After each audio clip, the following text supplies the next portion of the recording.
enums are non-composite data type that you use to store values that have some kind of implied order. Now, let's keep that definition aside for a moment and let's look at a few examples from real life. Now, let's say you have let's say the ratings at a hotel, right? Now, there might be at the end of the hotel, as in once you go to a hotel and then you check out, they might ask you to rate the hotel using a bunch of smiley faces, right? So the worst might be a sad face, then you might have like you know a straight line face, like poker face, and you might have like a happy face, and then you might have like a really happy face, right? So these are 4 ratings of a hotel, and these 4 ratings could represent bad, okay, good, and excellent. So these are a bunch of values that have the so-called implied order, meaning that if you start at bad, okay comes after bad.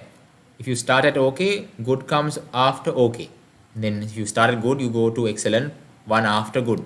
So the idea is they are possessing this characteristic of being in order, where if you start at one point, you can get to the next in that order, because they have that order in real life as well.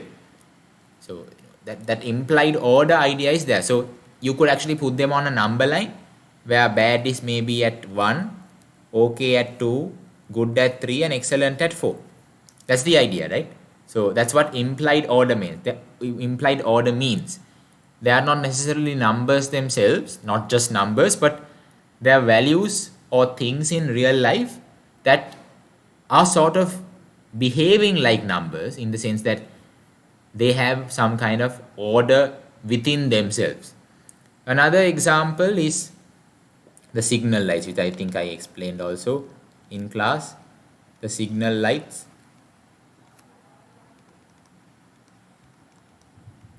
where you might have red, then amber, that's yellow or orange, whatever, and then you have green. So these might represent stop, caution, or alert or whatever, and then you have go. So these 3 values, although not necessarily numbers, these 3 values also have an implied order, right? Stop comes first, then caution, then go. That implied order is still there. So you might be able to assign 1 to stop, 2 to caution, and 3 to go. So that's the idea. You might have in life these so-called non-numerical values that possess order, that when you see them automatically, they have some kind of order where you start at some place, you go to the next place in that order. So that's what implied order means. Don't confuse them with numbers. They are non-numerical values that have an order but behave like numbers. Now, if you want to store this kind of data, where data that has implied order in a data structure, you can use an array, or you can use any other data type that stores many values next to each other.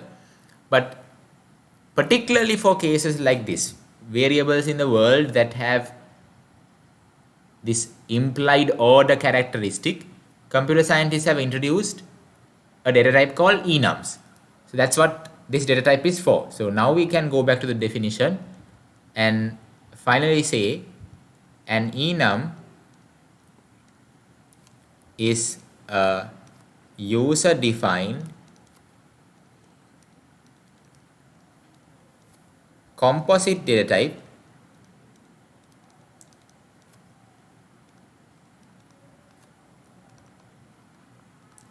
that stores a list of possible values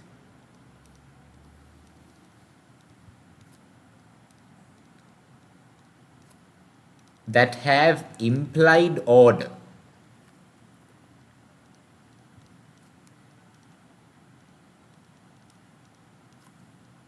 right? So let's create in pseudocode an enum for our traffic lights. Let's do that, the signal lights. So let me do that. So the first thing you're supposed to do is create the enum type, the enumerated type you're supposed to create in the pseudocode.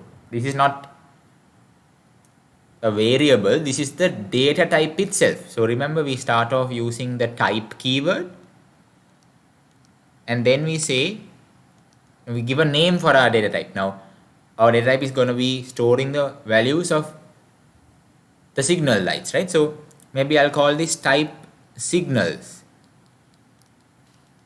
right? After I say type signals, I need to assign all the possible values of signals. So remember, we have stop, caution and go. So I'll assign values called stop, caution and go here. So how I would do this is by saying type signals is equal to, within brackets, stop, comma, caution, comma, go. This way I have this so-called new data type that has stop, caution and go in that order. And I need to give it in that order because internally the computer will recognize stop as number 1, caution as number 2 and go as number 3, and that's all. Those are the list of possible values that have implied order, meaning you go from stop, then caution, then go. You don't have any other order. You can even have it in the opposite order, like go, caution, stop, but either way you can't jumble them. They have this start to end order. Now we can even create a data type for the ratings example. Type ratings is equal to, we can start off with bad, okay, good and excellent. Notice how I don't put quotations anywhere here, because this is a non-composite type, right? It does not refer any other type. So these are symbols that are understood by the compiler straight away. You do not have to put separate quotations here, because they are not strings or any other data type. They are their own data type by itself. Now once I create the enum type, I can create variables of that type. Next step I'll do is create enum variables. So maybe I can create a variable that stores the stop a symbol first. So I can do declare, I can create a variable called signal 1 to store the first signal, maybe that is of type signals. Why signals? Signals is the enum's data type name. And then I can assign signal 1 to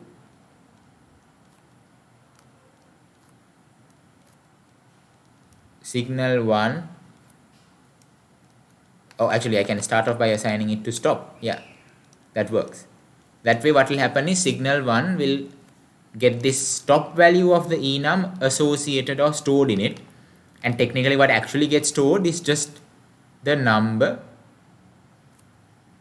1, because stop, remember, stop, caution, go has that order 1, 2, 3. That number is what actually gets stored. So since there are numbers that actually get stored, I can do signal 1 is signal 1 plus 1, and that way we can get signal 1 to store caution instead now, because signal 1 initially was stop. Stop plus 1 is 2, which is caution. So now signal 1 will store caution instead. That's the idea. So we can sort of do the same for ratings also, but that is how enums work in their simplest form. So remember the definitions and how they really are used and why we use it, but more importantly, learn about and understand how you use the pseudocode.